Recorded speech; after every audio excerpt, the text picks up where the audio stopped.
চালু করে দেবেন, ঠিক আছে? এই চালু হলে এখন কালি বাইরে আছে। আচ্ছা, বডি ধরবেন, যেহেতু বডি লাগে আপনার বডি খালি ধরবেন, মুখটা মুখটা করে ধরবেন। আমি এখন একটাই ধরে দেখালাম, যখন কাজ করবেন প্রেশার দিবেন খালি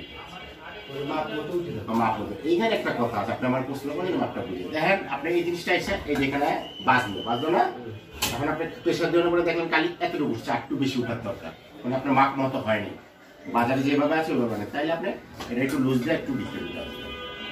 একটা মাল টাইট দেবেন দিয়া কাজ করবেন, একটা মাল ওকে, একটা মাল করার পরে বাস বাকিটা সব একমাত্র উঠতে থাকবে। আমি ভাই বুঝাইতে পারছি আপনি? আবার যদি দেখবেন না কালিটা বেশি উঠে গেছে না, আর একটু নিচে নামার দরকার, তাহলে এটা আবার একটু লুজ দিয়া এটা সামনে দিকে দিয়া একটা মাল অ্যাডজাস্ট করতে হবে। এই হলো এটার কাজ, ঠিক আছে? এটা হলো কালির কাজ। আর এটা কাজ শেষ হয়ে গেছে, এটা বন্ধ করে দেবে।